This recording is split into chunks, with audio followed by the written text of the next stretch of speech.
Hello friends, हमारे YouTube channel SR academy में आपका एक बार फिर बहुत बहुत स्वागत है। और आज की अपने हिंदी व्याकरण की वीडियो में मैं टॉपिक लेके आई हूँ व्यंजन। इससे पहली वीडियो में हमने आपको स्वर पढ़ाया था। अगर आपने स्वर के बारे में नहीं पढ़ा है तो आप एक बार स्वर की वीडियो ज़रूर देख लें, क्योंकि हमने ग्रामर स्टार्टिंग से शुरू की है और डीपली लेके हम इसे चलेंगे। तो आप एक बार स्वर की वीडियो और देख लें, क्योंकि आपको उसमें व्यंजन के बारे में भी वर्ण के बारे में भी मिलेगा। और चलिए हम इसमें भी आपको थोड़ा सा बता देते हैं, वर्ण के बारे में भी स्टार्टिंग से थोड़ा सा ले लेते हैं। सबसे पहले हमने आपको बताया था कि भाषा की जो सबसे छोटी इकाई होती है ध्वनि है, और इसी ध्वनि को हम क्या कहते हैं, वर्ण कहते हैं। और वर्णों के जो समूह है उस समूह को हम क्या कहते हैं, वर्णमाला कहते हैं। जैसे अल्फ़ाबेट्स इंग्लिश में भी बोलते हैं और हिंदी में हम इसे क्या कहते हैं, वर्णमाला। यानी ए आ ई ई जो ये पूरी एक माला है, पूरे समूह है, ये हमारी क्या कहलाती है, वर्णमाला कहलाती है। इसके बाद जो कुल वर्ण है टोटल हिंदी में 52 हैं।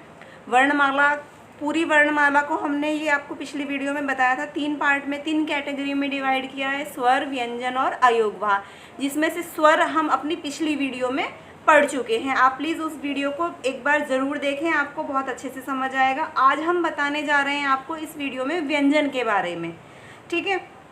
और फिर उसके बाद व्यंजन के बाद हम आपको बताएंगे अयोगवाह के बारे में। एक ही वीडियो में बहुत ज़्यादा लंबा डिस्कशन नहीं करना चाहती हूँ मैं, तो आज हम व्यंजन को लेके चलेंगे।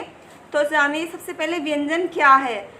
हमने स्वर में भी पढ़ा था कि जिन ध्वनियों के उच्चारण में हवा जो होती है मुख से अबाध गति से निकलती है वो स्वर कहलाते हैं। यहाँ उसका उल्टा है, जिन ध्वनियों के उच्चारण में हवा मुख विवर से यानी मुख के द्वार से, मुख से अबाध गति से नहीं निकलती, बल्कि उसमें पूर्ण या अपूर्ण अवरोध होता है, थोड़ा कहीं ना कहीं बाधा उत्पन्न होती है वायु को बाहर निकलने में, तो वो ध्वनियाँ क्या कहलाती हैं, व्यंजन कहलाती हैं, ठीक है। स्वर में इसका उल्टा था, जो हवा है मुख विवर से, हमारे मुख द्वार से अबाध गति से निकल रही थी, और इसमें क्या है, इसमें उसमें अवरोध होता है, कहीं ना कहीं कोई ना कोई बाधा होती है, पूर्ण या अपूर्ण रूप से, ठीक है। दूसरा है वे ध्वनियाँ जो बिना स्वरों की सहायता के उच्चारित नहीं हो सकते, ठीक है। तो स्वरों की सहायता से उच्चारित होने वाली जो ध्वनियाँ होती है, जिनके उच्चारण में हमें स्वरों की आवश्यकता होती है, वे होती हैं व्यंजन। तो मेन हमारा क्या है, स्वर है, उसके बाद व्यंजन आता है, क्योंकि व्यंजनों के उच्चारण के लिए हमें स्वर की आवश्यकता होती है। जैसे कि क, जब तक ये हलंत नीचे लगा हुआ है तब तक हम इसे क नहीं बोलते, क्या बोलते, क बोलते हैं ना, क ख ग घ। तो हमारी जो व्यंजन होते हैं इसमें जब क में ए मिल जाता है तब हमारा ये क्या बन जाता है, क बन जाता है, क्योंकि क है। आप ध्यान से इसका बार बार उच्चारण करके देखिए, क में ए की साउंड आ रही है, ठीक है। तो ए क्या है, हमारा स्वर है। तो व्यंजन क्या होते हैं, बिना स्वर की सहायता के उच्चारित नहीं हो सकते। तो क बोलने के लिए हमें ए स्वर की आवश्यकता पड़ रही है क के साथ, ठीक है। तो इसलिए हम कहते हैं कि इसमें स्वरों की सहायता के बिना इनका उच्चारण नहीं किया जा सकता, ठीक है। दोनों बातें आपको अच्छे से समझ आ गई। एक है कि हवा मुख विवर से या मुख द्वार से अबाध गति से नहीं निकलती है, उसमें पूर्ण या अपूर्ण अवरोध होता है, बाधा उत्पन्न होती है। और दूसरा है कि ये स्वरों की सहायता से ही बोले जाते हैं, बिना स्वरों की सहायता के इनका उच्चारण नहीं हो सकता।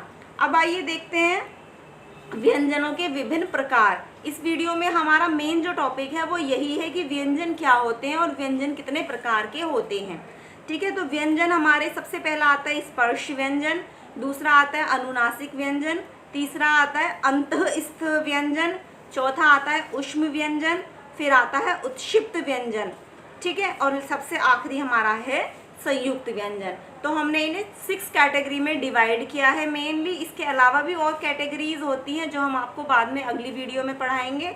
फिलहाल इस वीडियो में हम आज ये 6 कैटेगरीज के बारे में थोड़ा सा डिस्कशन करते हैं। तो चलिए सबसे पहला आता है हमारा स्पर्श व्यंजन। इसे वर्गीय व्यंजन भी कहा जाता है, स्पर्श व्यंजन या वर्गीय व्यंजन। अगर कहीं पे स्पर्श की जगह एग्जाम में आपके वर्गीय व्यंजन आ जाए तो आप कंफ्यूज ना हो, स्पर्श व्यंजन को ही वर्गीय व्यंजन कहा जाता है, क्योंकि हम इसे 5 वर्गों में डिवाइड करते हैं, ठीक है।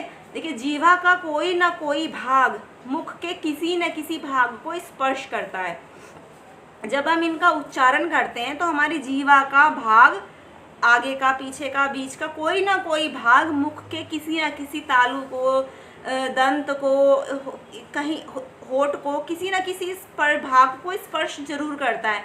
इसीलिए हम इसे क्या कहते हैं, स्पर्श व्यंजन कहते हैं। और 25 व्यंजन होते हैं ये क से लेके म तक।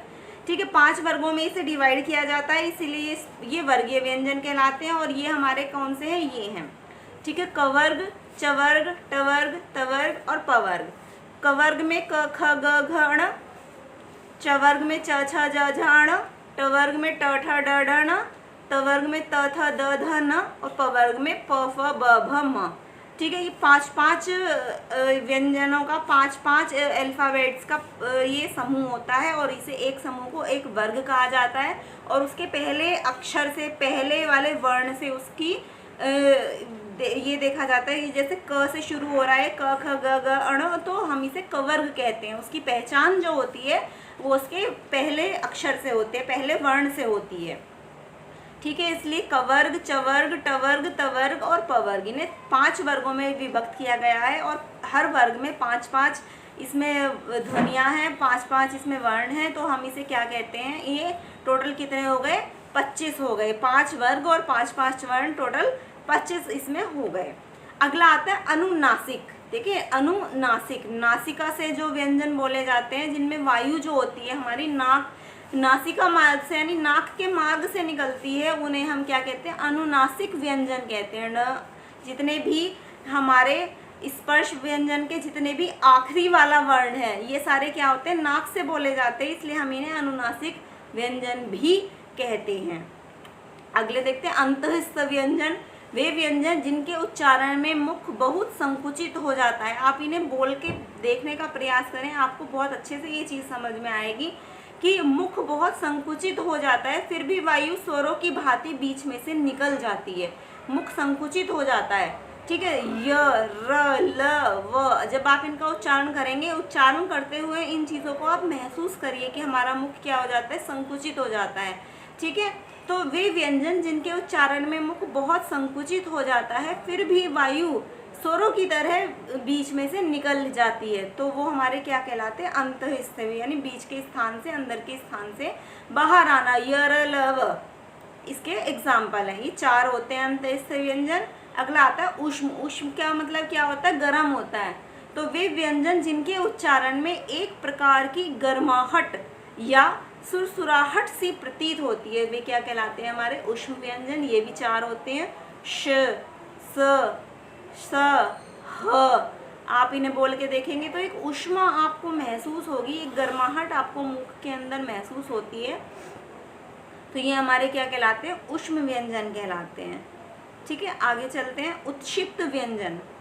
उत्क्षिप्त यानी उल्टा होना।